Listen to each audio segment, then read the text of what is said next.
Welcome to another edition of The Opinion. Hey guys, I told you so. I was wrong on the score, but I wasn't wrong on the end result. I told you so. I told you that Utah would be the team to take down USC. I said it weeks ago after USC got lucky and beat Oregon State. I said it weeks ago. I said that Utah would be the team to take down USC. I've been saying it all year. None of you guys believe me, especially you guys with the cardinal glasses on, the USC, the yellow and cardinal glasses. You guys couldn't see the light, but I told you. Utah takes down USC 43-42. And let me first start off by saying that I'm just happy that the better team won, because Utah is the better team. They took care of business and they won the game. First of all, this game probably wouldn't have even been as close if it wasn't for the referees basically trying to hand USC the game. When Utah fumbled the ball in the third quarter, they called Utah for I think it was like a holding or something like that, which essentially moved them back, or it was either that or like a blindside block, I think is what they called. And then at the end of the game, they put 5 seconds back on the clock for USC, trying to hope that USC got in field goal range to give them time to basically get into field goal range to maybe try to steal the game as well. I mean, how can you put 5 seconds back on the clock after an interception on a pass interference? And the referee said, well, after the pass interference, there was a timeout called. You can't call timeout while the game is being played.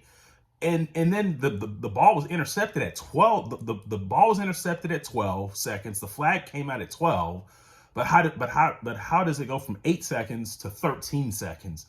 The referees completely tried to hand USC this game, and it didn't work. And that's how you know that Utah is the better team. I've already seen some of the USC people out there. I'm not going to name their names because not really that important. Some of them thought USC was going to go 12-0. I mean, they listen to this. They know exactly who they are. They thought USC was going to go 12-0 in the season. Didn't think anybody was going to beat them. Said, look at their schedule. There's nobody on here that can beat them. And I told you that Utah could beat them. And I told you that USC had losses that were on this schedule, and they got more coming. This is just the first one. But at the end of the day, some of these people out here, especially USC fans, are complaining about the calls. First of all, they've been the beneficiary of the calls all season long. They were the beneficiary of the calls versus Oregon State when Caleb Williams' forward progress should have been stopped when he went backwards on a 4th and 1, which Oregon State would have won the game. They were the beneficiary on the calls of several calls versus Washington State. USC has been the beneficiary of calls all season. And now when it doesn't go your way, you complain. And really, the referees really tried to give you this game, not the other way around. So at the end of the day, the better team won the game, and I told you that Utah was going to win this game. Some of you all thought USC was going to get into the playoffs and all this stuff, and not in the first year. You guys were delusional. You guys thought USC was unbeatable. You guys got beat by Utah. And so now I hope that this goes to show you that your schedule was really weak, because when you actually played somebody, you got beat. Let's break down this game, because I told you in my breakdown, I told you that Camron Rising, with the combination of him passing and running, USC was not going to be able to stop him. He goes 30 for 44 for 415 yards, diced up that defense. Oh, and is this the great Alex Grinch defense that you guys were just saying that, oh, Venables, Oklahoma's defense is worse off because Alex Grinch isn't there? Well, what did Alex Grinch do? I mean, he gave a 415 yards passing. Let Camron Rising rush for 11 times for 60 yards. Travis Dobb rushed 11 times for 76. So their quarterback had almost as much as USC's running back had.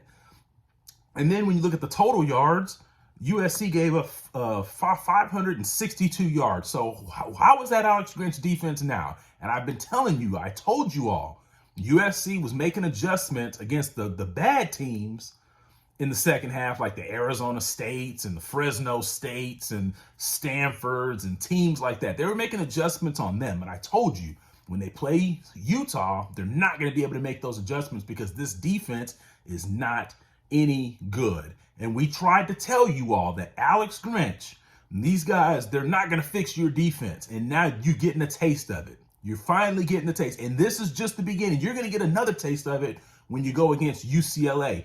And even though Notre Dame is struggling, you might get a taste of it there. But until then, we will celebrate this one, that Utah, that we told you guys so. We told you that Utah was going to win this game.